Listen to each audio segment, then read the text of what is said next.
Hey everyone, and welcome back to the channel.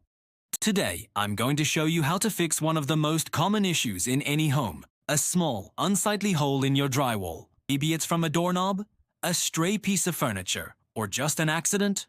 Whatever the cause, don't call a professional just yet.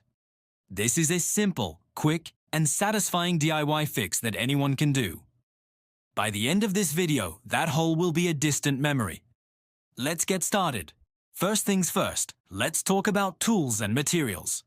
You won't need much. You'll need an adhesive mesh patch that's slightly larger than the hole. You'll also need some pre-mixed joint compound. A putty knife, a 4-inch or 6-inch one works great for this, and a fine grit sanding sponge. Finally, have a clean cloth and some water handy. Having everything ready will make the process go much smoother. Now, let's prep the area. This step is crucial for a professional-looking finish.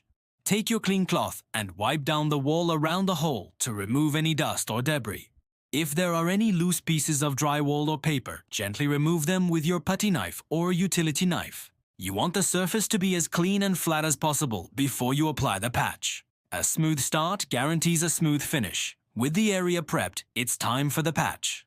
These adhesive mesh patches are very effective because they're self-sticking and provide great support. Peel the backing off the patch and center it directly over the hole.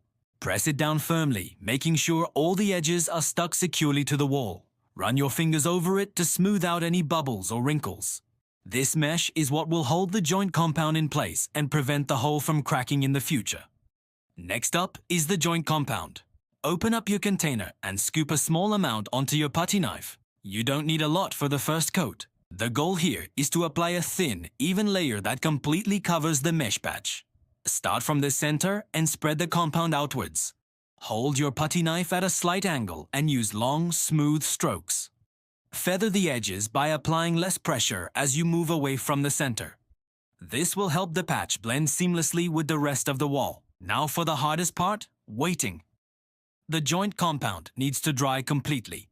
Drying time can vary depending on the humidity and how thick you applied the compound, but it usually takes at least a few hours. It's best to leave it overnight if you can. You'll know it's dry when it's hard to the touch and has turned a uniform white color. Don't rush this step. Sanding wet compound will just make a mess. Once the first coat is fully dry, you'll probably notice that the mesh pattern is still slightly visible. That's perfectly normal. We're going to apply a second, slightly wider coat of joint compound to hide it completely. Apply it the same way you did the first, feathering the edges out even further.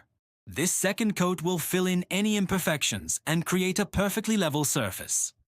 And yes, you guessed it, you need to let this coat dry completely as well. After the second coat is bone dry, it's time for the final step before painting: sanding. Take your fine grit sanding sponge and gently sand the entire patched area. Use a light touch and a circular motion. The goal is to smooth out any ridges or high spots and make the transition between the patch and the wall invisible.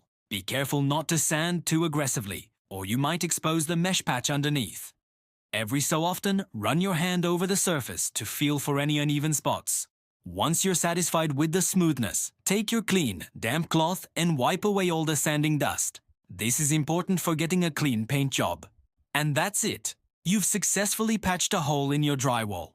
The wall is now strong, smooth, and ready for a fresh coat of primer and paint. It'll look so good, you'll forget the hole was ever there. Thanks for watching, and I'll see you on the next project.